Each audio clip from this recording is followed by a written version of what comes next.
코끼리를 생각하지 마세요. 미국의 그 사이먼 시넥이라는 베스트셀러 작가가 강연 중에 청중들에게 이렇게 말했습니다. 코끼리를 생각하지 마세요. 여러분, 이 말을 들었을 때 어떻게 생각을 하셨습니까? 곧바로 코끼리만 생각이 들죠.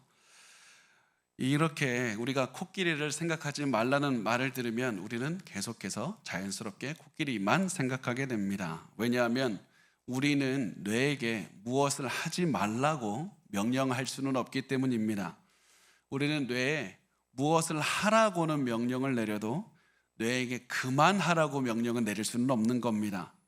오히려 우리가 그렇게 코끼리 같이 이렇게 하지 말라고 명령을 하면 오히려 그 정반대의 효과가 나타난다는 것을 알 수가 있습니다. 무엇을 하지 말라고 뇌에게 명령하면 뇌는 오히려 그것에 집중하는 경향이 있다는 겁니다. 그래서 파일럿들, 여기 비행기를 운전하는 파일럿들한테도 절대 이렇게 교육하지 않는다고 합니다. 장애물에 부딪히면 안 됩니다. 장애물을 피해야 됩니다. 이렇게 교육하면 파일럿들은 반드시 장애물에 부딪힌다고 합니다. 왜냐하면 장애물에 오히려 집중하게 되기 때문에 그렇습니다. 그래서 사이먼 시넥은 이렇게 말합니다. 우리가 생각을 부정적인 것에서 긍정적인 것으로 바꿔야만 됩니다. 긍정적으로 바꿔서 집중하면 우리는 지금까지 하지 못했던 것들을 할 수 있게 된다는 사실입니다. 이것은 스키, 산에서 이제 스키를 타고 내려오는 선수들에게도 그대로 적용이 된다고 합니다. 스키 선수들이 나무가 막 있고 그 사이를 이렇게 왔다 갔다 하는 것을 보게 되는데 그 스키 선수들이 어떻게 저 나무에 부딪히지 않을 수 있을까? 우리는 스키 선수들이 나무를 피해야 되겠다 이런 생각으로 내려온다고 생각을 하지만은 스키 선수들은 나무가 아니라 내가 저 길을 따라가겠다, 길에 집중을 한다고 합니다. 왜냐하면 길에 집중해야 길을 따라서 갈 수가 있게 되기 때문에 그렇습니다. 그래서 우리가 항상 기억해야 될 것은 부정적인 것에서 긍정적인 것으로 우리 생각을 바꿔야 되고 긍정적인 것에 집중을 해야 된다. 우리가 집중하는 것을 바꿔야 된다는 사실입니다. 그래서 우리가 한번 우리의 삶을 돌아보시겠으면 좋겠습니다. 우리 지금 무엇에 집중하고 있습니까? 우리 뭐 바라보고 있습니까? 사람이 흔히 결단을 하면 부정적인 것에 집중을 하는 결단을 하게 마련입니다. 이제부터 내가 그 사람 미워하지 말아야 되겠다. 내가 절대 돈을 따라가면 안 되겠다. 내가 그만 짜증내야 되겠다. 내가 잘못된 것들을 이제 그만 봐야 되겠다. 내게 상처 준 사람 이제 그만 잊어버려야 되겠다. 그 상처되는 말도 내가 이제는 잊어버리고 지워버려야 되겠다. 이렇게 계속해서 우리는 부정적인 것만 바라보고 부정적인 것에 집중합니다. 그렇기 때문에 그 결과가 부정적인 것을 향해 걸어가는 겁니다. 그렇기 때문에 우리 마음속에 항상 분노가 차 있는 것이고 상처가 가득한 것이고 불안과 염려가 가득할 수밖에 없는 겁니다. 이제 우리가 해야 되는 것은 시선을 바꿔내는 겁니다. 우리가 시선을 이제 부정적인 것에서 긍정적인 것으로 바꿔야 될 뿐 아니라 그냥 긍정적인 것이 아니라 우리가 할 수 있는 가장 긍정적인 것, 가장 거룩한 것, 가장 아름다운 것, 우리가 생각할 수 있는 가장 높은 것으로 바꿔야만 우리의 생각이 바뀔 뿐만 아니라 우리의 삶도 그에 따라서 바뀔 수 있다는 사실입니다. 그래서 우리가 그렇다면 이제 봐야 되는 가장 긍정적이고 거룩하고 아름다운 것이 무엇인가, 우리가 생각할 수 있는 가장 높은 것이 무엇인가, 그것이 중요합니다. 그리고 그것에 대해서 바울은 오늘 말씀에서 이렇게 말씀을 합니다. 고린도전서 10장 31절 우리 같이 한 목소리로 읽겠습니다. 시작.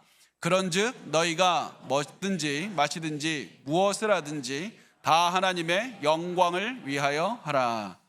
자, 바울은 우리의 머리를 하나님의 영광으로 채워야 된다고 말씀을 합니다. 우리가 하나님의 영광으로 우리의 머리를, 생각을 가득 채워야 되고 우리 입으로는 하나님의 영광에 대해서 말을 해야 되고 하나님의 영광을 위해서 한 순간순간을 살아내야 된다는 겁니다. 내 삶을 통해 하나님의 영광을 드러내며 사는 것이 내 인생의 목표가 되어야 된다는 겁니다. 이렇게 하나님의 영광을 위해서 순간순간 살아내면 내 삶에 있는 장애물은 넘어설 수 있을 뿐만 아니라 내가 도저히 지금까지 이룰 수 없었던 어떤 가장 높은 곳까지 오를 수 있게 된다는 사실입니다. 하나님의 영광으로 여러분의 머리를 쳐야 됩니다. 하나님의 영광으로 내 마음과 내 모든 삶을 채워야 됩니다. 하나님의 영광이 가장 중요합니다. 그러면 이제 중요한 것이 어떻게 하면 하나님의 영광을 위해서 살 수 있을까? 하나님의 영광을 위해서 사는 게 도대체 뭐고, 어떻게 하면 하나님의 영광을 드러내며 살 수 있는가? 이것이 중요합니다. 우리가 하나님의 영광을 위해서 살라고 말하는데, 이 말은 다른 사람들이 나를 통해서 하나님을 찬양하게 만든다는 말입니다. 다른 사람들이 나를 통해서 하나님을 높인다는 말입니다. 하나님을 믿지 않는 사람들, 하나님을 믿는 사람들, 모든 사람들이 우리를 보고 하나님을 찬양하고 하나님을 칭송하게 만드는 것이, 우리를 통해서 하나님의 이름을 높이는 것이 하나님께 영광을 돌리는 것입니다. 그러면 이제 중요한 것은, 이것이 하나님께 영광을 돌리는 것이라면 어떻게 살아야 하나님께 영광을 돌릴 수 있는 것입니까? 우리의 어떤 모습을 통해서 사람들이 하나님을 바라보고 찬양할 수 있는 겁니까? 하나님께서는 우리가 마음대로 살지 않고 하나님께 영광 돌릴 수 있는 삶의 기준을 한 가지 마련해 두셨습니다. 우리가 어떤 기준으로 살아야지 하나님께서 영광을 받으시는지, 사람들이 우리를 통해서 하나님을 바라볼 수 있게 하시는지, 그것을 결정해 놓으셨습니다. 그게 무엇이냐면 우리가 사람들을 사랑하는 겁니다. 하나님께서는 우리가 사람들을 사랑하는 모습을 통해서 하나님의 그 위대한 능력을 보여주시기를 원하고, 그 사랑을 통해서 사람들이 하나님을 찬양하게 만드셨다는 사실입니다. 그리스도인들을 사랑하고 예수를 모르는 사람들을 우리가 사랑하면 그 사랑을 보시고 하나님께서는 영광 받아주시고, 사람들은 우리가 사랑하는 모습을 통해서 저 사람을 통해 일하는 하나님의 영광을 바라본다, 저 사람이 믿는 하나님은 위대한가 보다, 대단하다, 이렇게 찬양을 하게 된다는 사실입니다. 그래서 우리가 하나님을 영광 돌리는 방법은 이 주변에 있는 사람들을 사랑하는 것이다, 이 사랑을 통해서 영광을 받으신다, 이것을 기억하시기 바랍니다. 우리가 사실 이것을 기억해야 되는 것이 굉장히 중요한 이유가 하나가 더 있는데, 많은 분들이 이것을 오해하고 살아가고 있기 때문에 그렇습니다. 많은 분들이 하나님 믿는 내가, 교회 다니는 내가 돈 많이 벌고 내가 높은 곳 올라서 많은 사람들의 박수 받으면 그 모습 통해서 하나님께서 영광 받으신다고 그렇게 오해하십니다. 내가 이렇게 높이 올라갔고 내가 이런 산까지 닿는데, 이런 내가 하나님의 백성이라는 사실 때문에 하나님 영광 받으실 것이다, 이렇게 생각을 합니다. 분명히 높이 올라간 우리를 통해서 하나님의 영광을 보여주실 때도 있을 겁니다. 그렇지만 굉장히 많은 경우에 내가 높아지고 내가 높이 올라가서 박수 받으면 하나님께서 영광 받으시는 것이 아니라 내가 영광을 받을 때가 너무나도 많습니다. 그래서 우리가 높이 올라가는 것이 우리의 최종적인 목표가 되어서는 절대로 안 되는 겁니다. 우리가 하나님께 영광을 돌리는 인생, 우리가 가장 값진 인생, 우리의 마음이 가장 그 즐거운 것과 가장 값진 것, 가장 높은 곳으로 가득 차는 그런 하나님께 영광 돌리는 인생을 살고 싶다면, 우리가 높은 곳으로 올라가는 것을 우리의 목표로 삼을 것이 아니라 어떻게 하면 내가 사랑할 수 있는가, 내가 주변에 있는 사람들을 어떻게 사랑할 수 있는가 고민하며 살아가는 겁니다. 왜냐하면 하나님은 우리가 사람들을 사랑하는 모습을 통해서 영광을 받으시기 때문에 그렇습니다. 바울은 하나님께서 사랑하는 모습을 통해서 영광 받으신다, 그 사실을 설명하기 위해서 오늘 본문을 이렇게 시작을 합니다. 우리 고린도전서 10장 23절 말씀 우리 같이 읽겠습니다. 시작. 모든 것이 가하나 모든 것이 유익한 것은 아니요, 모든 것이 가하나 모든 것이 덕을 세우는 것은 아니니. 여기서 모든 것이 가하다, 이 말은 우리에게 모든 것이 다 허용되었다는 말입니다. 그래서 그 NIV 영어 성경을 보면 이렇게, 이 영어 성경을 다시 한국말로 번역을 하면 이렇습니다. 나는 어떠한 것이라도 할 권리가 있다. 근데 권리가 있다고 이렇게 번역을 합니다. 우리가 예수님을 믿는 믿음 안에서는 어떠한 것이라도 할 수 있는 자유가 있는 것이고 권리가 있는 겁니다. 그런데 이게 끝이 아닙니다. 바울은 이 말씀 뒤에 중요한 말씀을 덧붙입니다. 모든 것이 가하나 모든 것이 덕을 세우는 것은 아니다. 이 말씀은 우리가 어떠한 것이라도 할 수 있는 권리가 있지만 그 모든 것이 우리에게 도움이 되는 것은 아니라는 말씀입니다. 우리에게 수많은 선택이 있고 그거 다 선택할 수 있는 자유가 있고 권리가 있습니다. 그러나 그 모든 수많은 것들이 나에게 영적인 성장에 도움이 되진 않는다. 그 모든 수많은 것들이 내 주변 사람들의 영적인 성장에 도움이 되는 것은 아니다라고 말을 하는 겁니다. 그래서 바울이 내리는 결론이 무엇이냐면 우리가 선택해야 될 것은 나 자신과 내 주변 사람들의 영적인 성장을 돕는 선택을 해야 된다. 다른 선택하지 말고 나의 영적 성장, 내 주변 사람들의 영적인 성장을 돕는 선택을 해야 된다. 여러 가지 선택권들이 있지만 그 중에서 반드시 그걸 선택해야 된다 말씀을 합니다. 그러면 나와 내 주변 사람들의 영적인 성장을 돕는 선택, 그 선택이 도대체 무슨 선택입니까? 어떠한 선택이 영적인 성장을 하게 됩니까? 그 선택은 나보다 다른 사람을 앞세우는 선택이 영적인 성장을 이루는 선택입니다. 나보다 다른 사람이 이득을 얻게 하기 위해서 선택하는 것이 우리가 할 수 있는 최선의 선택이라는 사실입니다. 그래서 바울은 이렇게 말씀을 합니다. 24절 말씀을 보면 누구든지 자기의 유익을 구하지 말고 남의 유익을 구하라. 바울은 나 자신의 이익이 아닌 다른 사람의 이익을 구하라고 말씀을 합니다. 그리고 나 자신의 이익을 포기하고 다른 사람의 이익을 구하는 것, 이것이 바로 성경이 말씀하는 사랑입니다. 제가 여러 번 말씀을 드립니다. 우리가 사회에서는 사랑을 뭐라고 생각합니까? 내가 가슴이 뛰는 것, 내가 마음이 따뜻해지는 것을 사랑이라고 생각을 합니다. 그래서 성경에서 원수를 사랑하라 이 말씀을 보면 불가능하다고 말합니다. 아니, 원수를 보고 나를 증오하고 나를 힘들게 하는 저 사람을 보고 어떻게 내 가슴이 뛰고 내가 마음이 따뜻해질 수가 있겠습니까? 불가능합니다. 그러나 성경이 말씀하는 사랑은 그런 감정이 아닙니다. 성경이 말씀하는 사랑은 나의 태도입니다. 의지입니다. 나의 이익보다 다른 사람의 이익을 위해서 희생하는 것이 사랑입니다.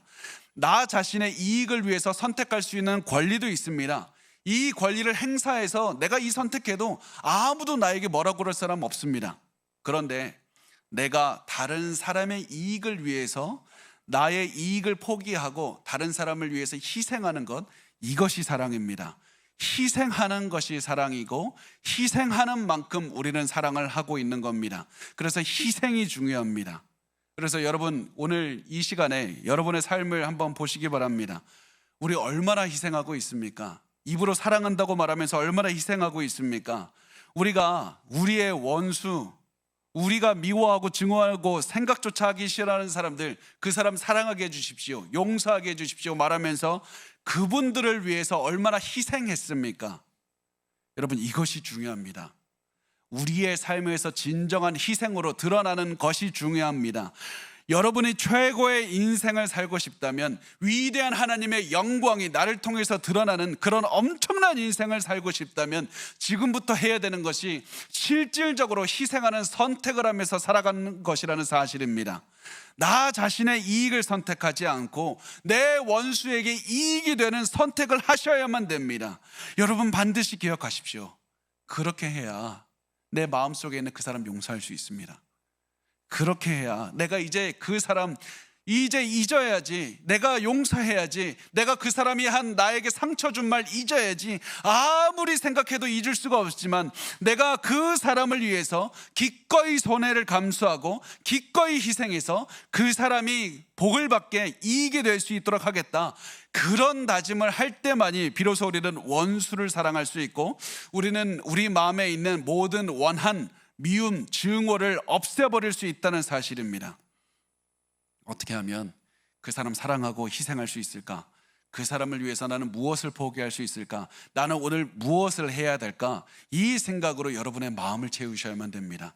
그래야만 여러분이 이제부터 다른 인생 살 수 있습니다. 그래야만 지금까지 여러분의 가슴을 눌러왔던 그 모든 아픔의 짐을 떨쳐버리고 가벼운 마음으로 새로운 삶을 살아갈 수가 있습니다. 여러분, 상대방의 가장 좋은 것을 구하셔야만 됩니다. 바울은 지금까지 이렇게 해서 하나님의 영광을 위해서 살아가는 삶에 대해서 말을 했습니다. 이제부터 바울은 자신이 한 말에 구체적인 예를 들기 시작합니다. 하나님의 영광을 위해서 살려면 앞으로 어떻게 해야 되는지 예를 들어서 이제 설명을 하기 시작합니다. 그 예가 25절에서 26절에 시작합니다. 제가 읽겠습니다. 무릇 시장에서 파는 것은 양심을 위하여 묻지 말고 먹으라. 이는 땅과 거기 충만한 것이 주의 것입니다. 이 당시에 시장에 나가 보면 파는 고기들 대부분은 우상에게 바친 제물이었습니다.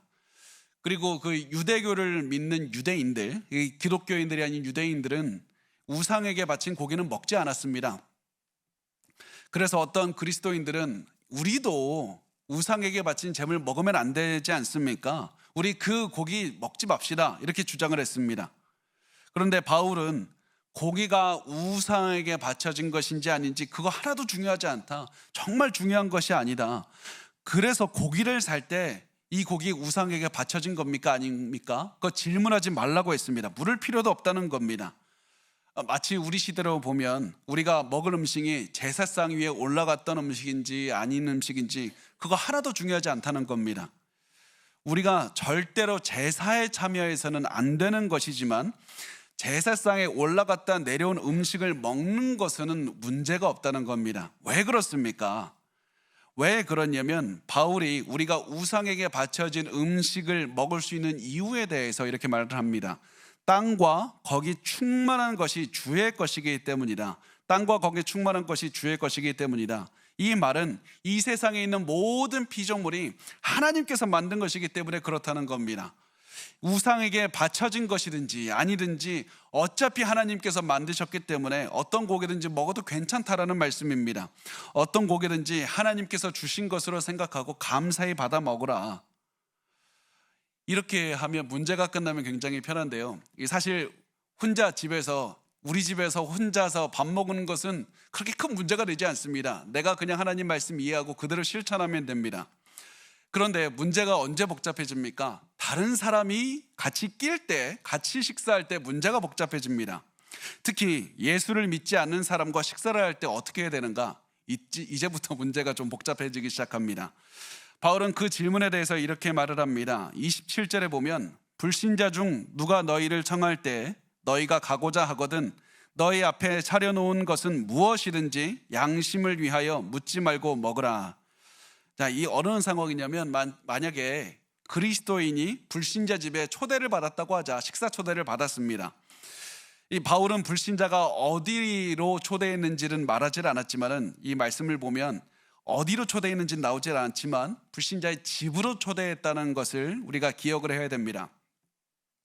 왜냐하면 이 당시에 사람들이 식사를 했던 많은 곳이 집뿐이 아니라 그 우상의 신전이기도 했기 때문에 그렇습니다. 요즘 시대로 보면 레스토랑의 그 개념을 그 당시 우상 신전에서 많이 했습니다. 그래서 만약에 우상 신전에서 제사 드리고 식사하는 것이라면 그리스도인은 절대로 참여해서는 안 되는 겁니다. 그것은 바울은 이런 식사를 반드시 금했을 것이고 성경도 우상에게 제사 드린 거 반드시 금하는 겁니다. 그런데 바울이 지금 말하는 것은 제사 드리는 문제가 아니라 신앙의 중요한 것을 어기는 문제가 아니라 우상에게 바쳐진 음식을 먹는 그 음식의 문제입니다. 그렇게 이 음식의 문제 때문에 이 바울은 말을 합니다. 그래서 바울이 우리가 불신자의 집으로 초대를 받았다는 가정을 하면서 이야기를 시작합니다. 너희가 불신자의 집으로 식사 초대를 받았다면 굳이 이상하게 얘기하지 말고 가고 싶으면 가서 같이 식사를 하라. 식사해도 좋다. 만약에 불신자인 집주인이 너에게 고기를 준다, 그러면 아무 말 하지 말고 그냥 먹으면 된다. 그 고기가 우상에게 바쳐진 건지 아니면은 그 고기가 우상과 상관없는 건지 집주인에게 물어볼 필요도 없다. 왜냐하면 그 사실은 집주인한테도 중요하지 않고 너에게도 중요하지 않기 때문이다. 그냥 먹으라. 이렇게 하면 문제가 해결이 되는데요, 문제가 조금 더 심각해집니다. 더 복잡해지는데 그 상황에 대해서 이렇게 말을 합니다. 28절에 보면 누가 너희에게 이것이 제물이라 말하거든 알게 한 자와 그 양심을 위하여 먹지 말라.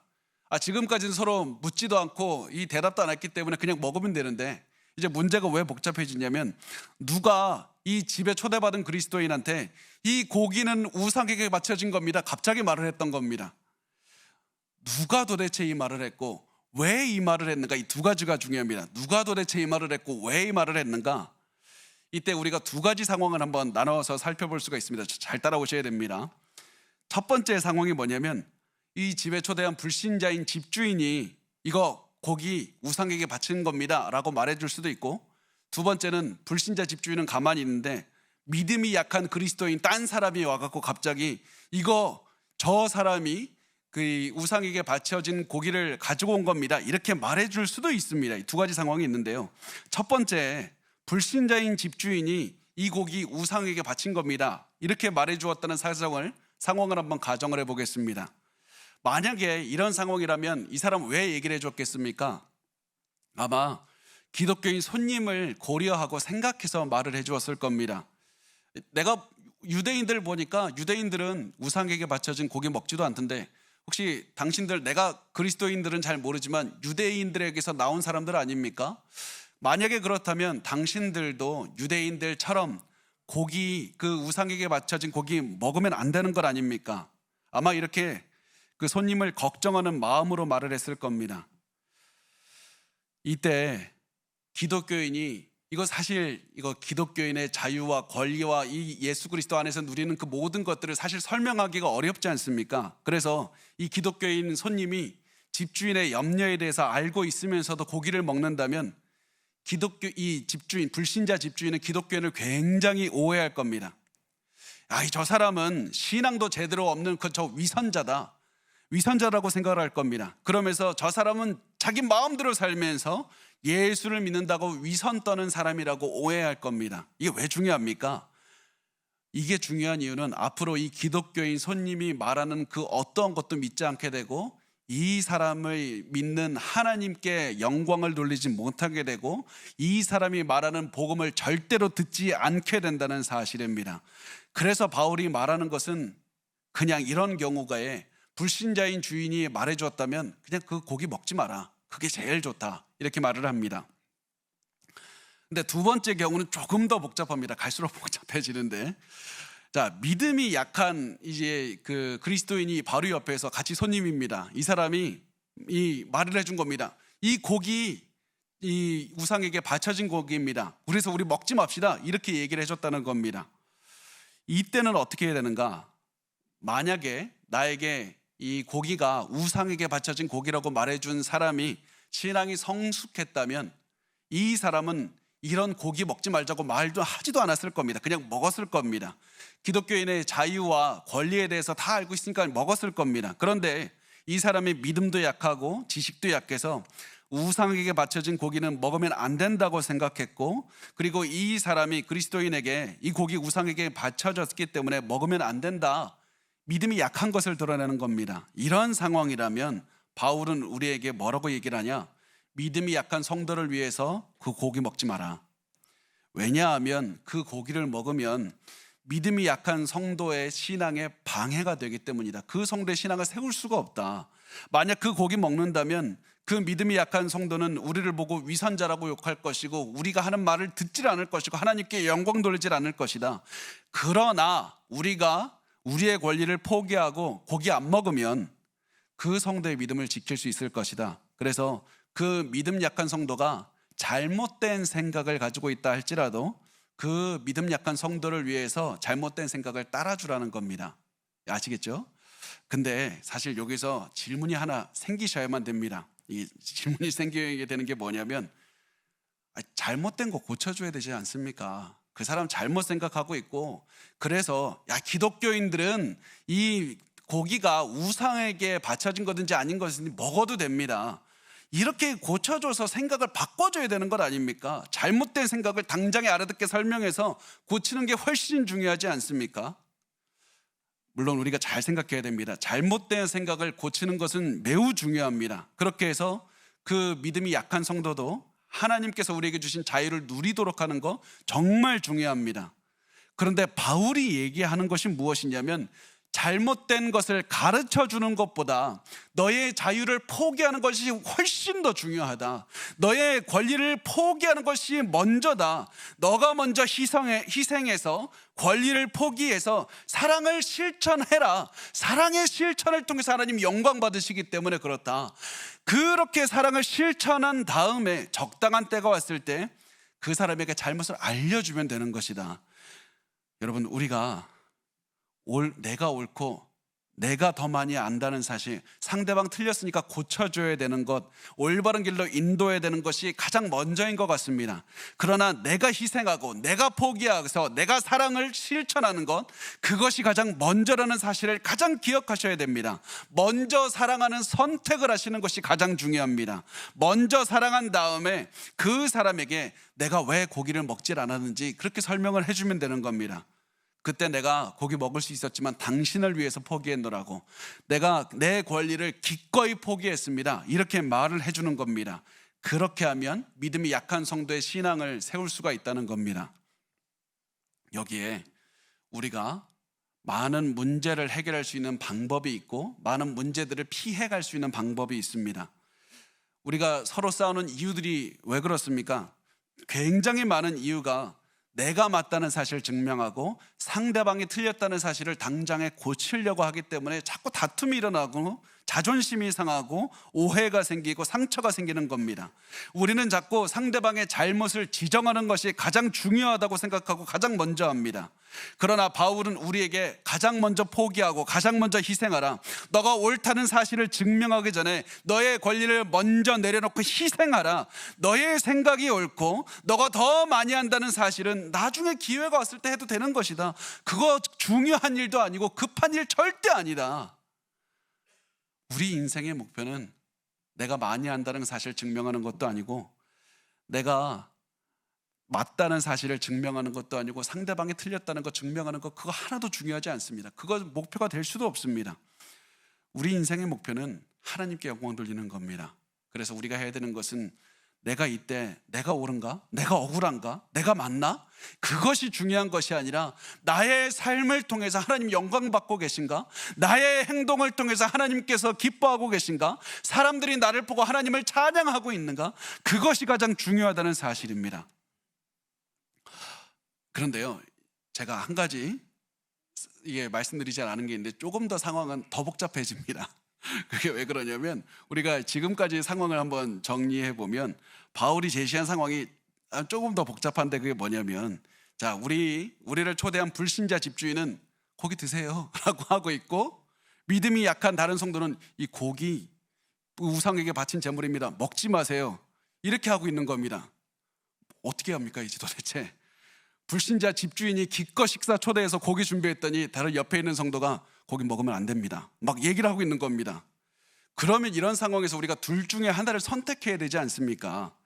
불신자 주인이거나 믿음이 약한 이 형제, 이 두 사람 중 하나를 선택해야 되는데, 이런 난처한 상황에서 우리가 누구를 선택을 해야 됩니까? 이때 여러분 반드시 잘 아셨으면 좋겠습니다. 이때 우리가 항상 선택해야 되는 삶의 항상 우선순위는 믿음이 약한 성도입니다. 믿음이 약한 성도를 선택해서 고기를 안 먹으면 되는 겁니다.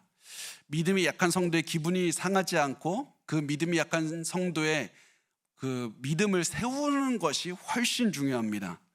이 사실을 미국의 존 맥어더 목사님이라는 분이 계신데, 이 목사님 이렇게 말씀을 하십니다.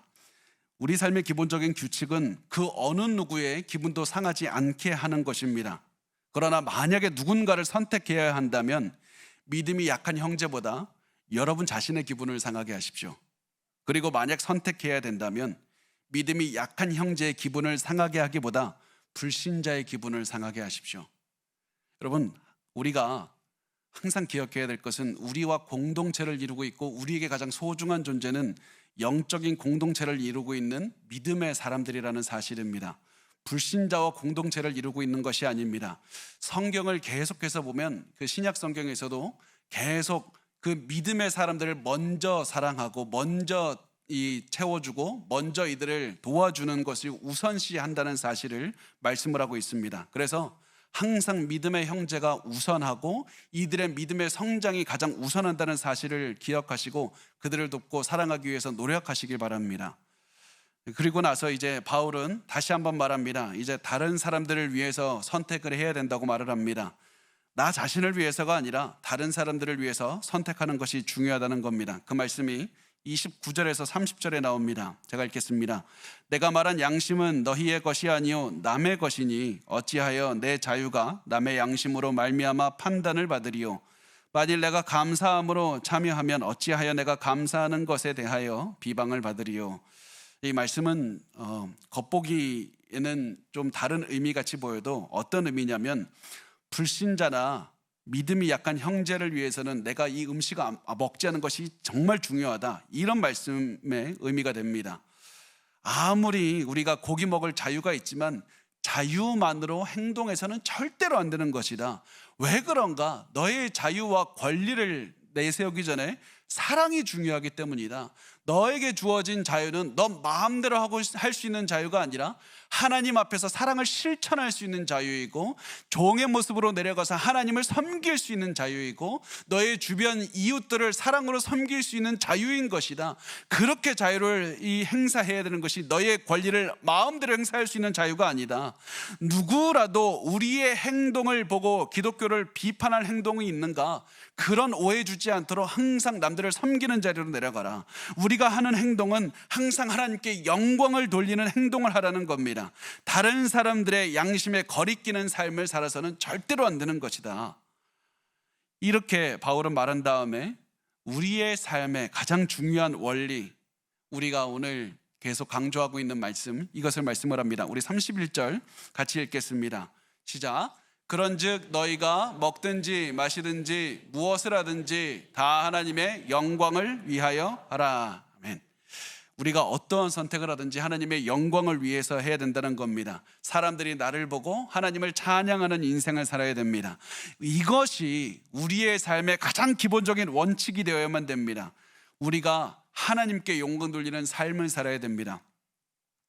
내 권리를 찾고 내 자유를 누리고 내 욕심을 채우고 내 자존심을 세우고 이 모든 것이 아니라 하나님께 영광 돌리는 삶을 사는 것이 우리의 삶의 가장 중요한 원칙이라는 겁니다. 내가 어디에서 무엇을 하든지 사람들이 나를 보고 하나님을 찬양하게 하는 삶, 나의 인생을 통해서 나의 권위와 나의 명예를 드러나는 것이 아니라 온 세상을 창조하신 하나님을 드러내는 그 영광스러운 삶을 사는 것이 우리가 살 수 있는 최고의 삶이고 우리가 보여줄 수 있는 최고의 사랑인 것입니다. 바울은 이어서 말씀을 합니다. 고린도전서 10장 32절에 유대인에게나 헬라인에게나 하나님의 교회에나 거치는 자가 되지 말고 사람들이 나를 보고 하나님을 바라보는데 방해가 되어서는 절대로 안 된다. 사람들이 나를 통해서 하나님의 영광을 바라보게 하는 것 너의 삶의 목적이 되게 하라. 그래서 바울은 우리가 예수님을 믿지 않는 자들에게나 예수님을 믿는 자들에게나 그 누구에게나 하나님의 영광을 보여주고 하나님의 그 믿음을 쌓는 그런 도와주는 역할을 해야 된다고 말씀을 합니다. 그렇게 해서 우리를 통해서 예수 믿지 않는 사람들이 복음에 다가오게 하는 겁니다. 복음에 다가오게 하는 것이 우리 인생에 이루어야 될 최고의 목적입니다. 그런데 우리가 우리 때문에 사람들이 하나님을 멀리한다면 우리는 하나님 앞에서 실패한 인생을 사는 겁니다. 하나님 앞에서 잘못된 인생을 살아가는 겁니다. 하나님이 우리에게 원하시는 것은 항상 이 세상에 하나님의 영광을 보여주어서 불신자들이 우리를 바라보고 복음에 조금이라도 더 가까이 올 수 있도록 이끄는 삶을 살아가는 겁니다. 다른 이들을 섬겨서 결국 구원을 주는 복음으로 이끄는 것이 우리가 하나님께 돌릴 수 있는 최고의 영광이 되는 것입니다. 우리가 할 수 있는, 하나님께 돌릴 수 있는 최고의 영광을 돌릴 수 있는 방법은 우리를 통해서 하나님께서 복음을 믿게 하시고 그 사람이 나를 통해서 복음을 가까이 하고 결국 예수 그리스도를 믿게 되면 그것이 바로 우리가 누릴 수 있는 최고의 영광이고 하나님께 드릴 수 있는 최고의 영광이라는 사실입니다. 이렇게 해서 바울은 하나님께 영광 돌리는 인생을 살라고 명령을 했고 예를 들어서 설명을 하기도 했습니다. 그런데 여러분 잘 아시죠? 우리 삶은 굉장히 복잡합니다. 그래서 어떻게 살아가는 것이 하나님께 영광을 돌리는 것인지 헛갈릴 때가 굉장히 많습니다. 이 예 하나만으로는 도저히 커버가 되지 않을 정도로 복잡합니다. 그래서 그 모든 마음을 아는 바울은 이렇게 말씀을 합니다. 33절 말씀에 보면 나와 같이 모든 일에 모든 사람을 기쁘게 하여 자신의 유익을 구하지 아니하고 많은 사람의 유익을 구하여 그들로 구원을 받게 하라. 여기서 주목할 것은 나와 같이 이 말입니다. 바울이 갑자기 나와 같이 나를 말합니다. 바울은 자신의 삶을 모델로 제시하고 있습니다. 나처럼 살아라. 너희는 내가 어떻게 살았는지 기억하고 있지 않는가? 나 분명히 완벽하지 못한 인생 살았다. 그러나 내가 하나님의 영광을 너희 앞에 드러내기 위해서 최선을 다해서 살았다. 나 모든 것을 희생하며 살았고 단순히 나 자신만을 먹고 살기 바쁘게 산 것이 아니라 너희에게 살아있는 인생의 모델이 되기 위해서 최선을 다해서 살았다고 말을 하는 겁니다. 그러므로 바울은 고린도 교회 성도들이 바울의 삶을 기억하고 바울 자신을 따라서 살라고 말을 하는 겁니다. 내가 내 권리 포기하고 너희가 이득을 얻기 위해서 살았던 것처럼 너희도 그렇게 살아야 된다. 내가 어떻게 살았는지 기억하고 그 삶을 따라와 주기만 하면 된다. 그리고서는 바울은 마지막으로 이렇게 말합니다. 11장 1절 우리 마지막으로 같이 읽겠습니다. 시작. 내가 그리스도를 본받는 자가 된 것 같이 너희는 나를 본받는 자가 되라. 여기서 내가 그리스도를 본받는 자가 된 것 같이 너희는 나를 본받는 자가 되라. 이 말은 이렇게 번역할 수 있습니다. 내가 그리스도를 따른 것 같이 너희도 내 뒤를 따라오라. 너희도 나를 따르라. 내가 예수의 뒤를 따라서 걸었던 것처럼 너희도 내 뒤를 따라서 걸으라는 말입니다. 예수님은 우리를 위해서 자신의 모든 권리를 기꺼이 포기하시고 죽으심으로 우리를 구원의 길로 인도하셨습니다. 바울도 예수님의 뒤를 따라서 자신이 누릴 수 있는 모든 권리를 포기하고 사람들을 구원하기 위해서 자신의 모든 걸 포기했습니다. 그리고 바울은 말합니다. 너희도 내 뒤를 따르라. 다른 사람들의 구원의 길로 이끌기 위해서 너희도 기꺼이 너희의 권리를 포기하고 나를 따르라. 이렇게 말씀을 했습니다. 사실 제가 이 말씀을 보고 한동안 가만히 바라만 보고 있었습니다. 왜냐하면 바울이 나를 본받는 자가 되라, 나를 본받는 자가 되라 이 말을 하는 바울의 마음이 느껴졌기 때문에 그렇습니다. 바울은 자기 자신이 나 죄 많은 인간이다, 그 사실 누구보다도 잘 알고 있었습니다. 그런데 그럼에도 불구하고 바울은 성도들에게 나를 본받는 자가 되라 이렇게 말을 했던 겁니다. 그만큼 바울이 애절하게 사랑했던 것을 보여주는 겁니다. 나 정말 부족한 인간이지만 성도들에게 이렇게 말할 수 있을 정도로 나 성도들을 사랑했고 성도들을 위해서 자신의 전부를 희생했다고 말을 하는 겁니다. 사랑의 고백을 하는 겁니다. 내가 희생했다고. 하나님께서는 저에게 이 바울의 모습을 보여주면서 너는 이렇게 사랑할 수 있는가? 너는 이렇게 성도들을 사랑할 수 있고 너는 너의 자녀들을 이렇게 사랑해서 당신들은 나를 본받으라고 말할 수 있는, 너 그렇게 말할 수 있느냐? 사실 이렇게 제 마음에 도전이 왔을 때 도저히 대답을 할 수가 없었습니다. 왜냐하면 저 지금까지 굉장히 후회도 많고 잘못된 삶을 살아왔다는 사실을 잘 알고 있었기 때문이고 앞으로도 그렇게 못 살 것 같았기 때문에 그렇습니다. 그래서 아무런 말도 하지 못하고 있는 제게 하나님께서는 계속해서 이 말씀 하나가 제 마음속에서 지금도 계속해서 울려 퍼지고 있습니다. 내가 그리스도를 본받는 자가 된 것 같이 너희는 나를 본받는 자가 되라. 너는 나를 따르라. 너는 나를 따르라. 내가 지금 해야 되는 것은 내가 지금까지 얼마나 부족하게 살았는지 그것을 바라보는 것이 아니라, 그러면서 하나님께서는 계속해서 저에게 용기를 주셨습니다. 지금 해야 되는 것은 내 앞에 걸어가신 예수를 바라보는 것이다. 가장 낮은 곳을 바라보지 말고 가장 높은 곳에 계신 영광스러운 예수를 바라보고 예수를 따라가라. 바울처럼 나 비록 부족해도 하나님의 영광을 드러내며 살겠다고 다짐하는 것이 하나님께서 저에게 원하셨던 것이었습니다. 죄도 많고 부끄러운 인생을 살았지만 이제부터라도 하나님의 영광을 위해서 살아가라. 그리고 이 자리에 계신 여러분도 우리 바울처럼 살았으면 좋겠습니다. 예수님을 따르는 삶을 살았으면 좋겠습니다. 지금까지 너무나도 부족한 인생을 살았음에도 불구하고 우리의 모든 권리를 지금부터라도 내려놓고 다른 이들을 위해서 희생하면서 하나님의 영광을 드러내는 그런 영광스러운 인생을 살았으면 좋겠습니다. 자, 그러면 이제부터 어떻게 하면 하나님의 영광을 드러내면서 살 수 있는지 우리 간단하게 세 가지만 살펴보도록 하겠습니다. 여러분, 첫 번째, 절대 부정적인 것에 초점을 맞추지 않으시길 바랍니다. 부정적인 것에 초점을 맞추면 안 됩니다. 그렇다면 부정적인 곳에 초점을 맞추지 않기 위해서 어떻게 해야 됩니까? 많은 분들이 어떤 큰 결심을 합니다. 내 인생에서 큰 것을 바꾸겠다고 생각합니다. 그렇지 않습니다. 우리가 부정적인 것에 초점을 맞추지 않기 위해서는 우리의 일상을 바꿔야 됩니다. 가장 평범한 시간을 바꿔야 됩니다. 우리가 생각을 바꿔야 되고, 우리가 누워있을 때, 잠잘 때, 일어났을 때, 우리가 그리고 샤워할 때 하는 그 모든 생각들, 우리가 가정에서 그냥 하는 말들도 바꿔야 되고, 우리가 하는 습관을 바꿔야 됩니다. 우리의 삶은 가장 작고 평범한 것을 매일매일 바꾸는 것에서부터 변화가 시작합니다. 평범한 순간에 하는 생각의 힘을 절대 무시하지 마시고, 혼자 있을 때도 계속해서 하나님의 영광을 생각하시기 바랍니다. 그리스도의 사랑을 생각하시기 바랍니다. 가정에서 대화할 때도 절대 악한 것, 더러운 것, 음란한 것, 그 어떠한 것이라도 여러분의 머리에나 입에 담지 말고 하나님의 영광에 대해서 나누시기 바랍니다. 그리스도의 복음에 대해서 매일 생각하시고 대화하시고 복음을 전하면서 하시면 됩니다. 그렇게 하면 우리의 삶은 변화할 수 있습니다. 그렇게 변화를 시작하시기 바랍니다. 두 번째, 여러분의 원수를 축복하는 인생을 살았으면 좋겠습니다. 우리 안에 있는 모든 부정적인 마음, 악한 마음, 저주하는 마음, 상처들을 없애려면 긍정적인 마음을 채워야 됩니다. 그리고 그렇게 하려면 지금까지 우리가 마음에 쌓아놓은 그 악한 마음, 악한 사람에 대한 그 싫어하는 마음, 증오하고 혐오하고 분노하는 그 마음들을 버리고 축복하는 마음을 가져야만 됩니다. 그리고 우리가 이 마음을 가질 수 있는 것은 축복으로 계속 채울 때 악한 마음은 사라지는 겁니다. 축복으로 가장 높은 것을 바라볼 때 가장 더럽고 낮은 것은 사라지는 겁니다.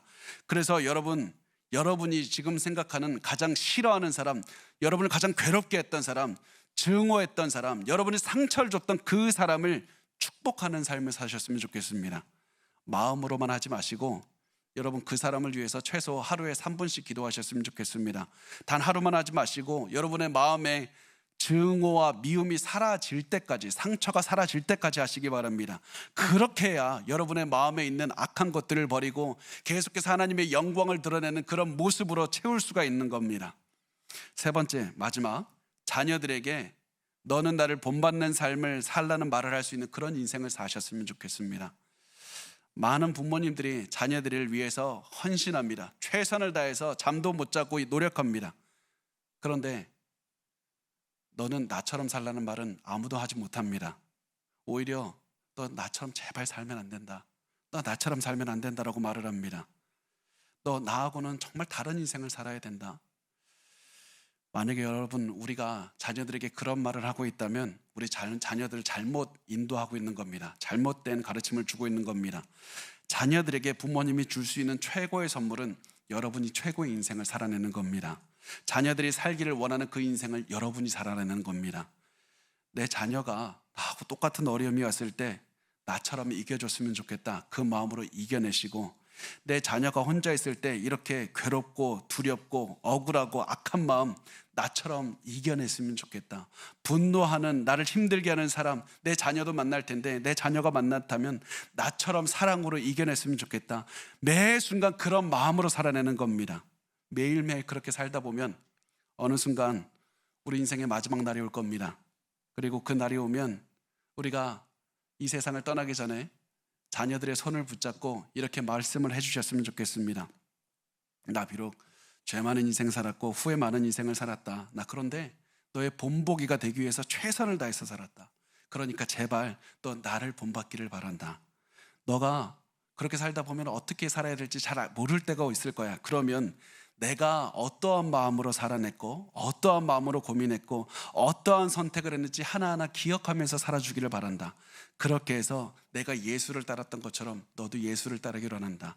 그래서 내가 하나님 앞에 섰을 때 너 참 하나님의 영광을 드러내는 인생을 살았다고, 그렇게 하나님께 인정받는 인생을 살 수 있도록 너가 그런 인생을, 하나님을 사랑하는 인생을 살기를 바란다. 여러분 우리 그렇게 살았으면 좋겠습니다. 이렇게 해서 여러분의 자녀들에게 하나님께 영광 돌리는 그런 인생을 꼭 물려주셨으면 좋겠습니다. 그것이 우리가 할 수 있는 최고의 사랑의 방법입니다.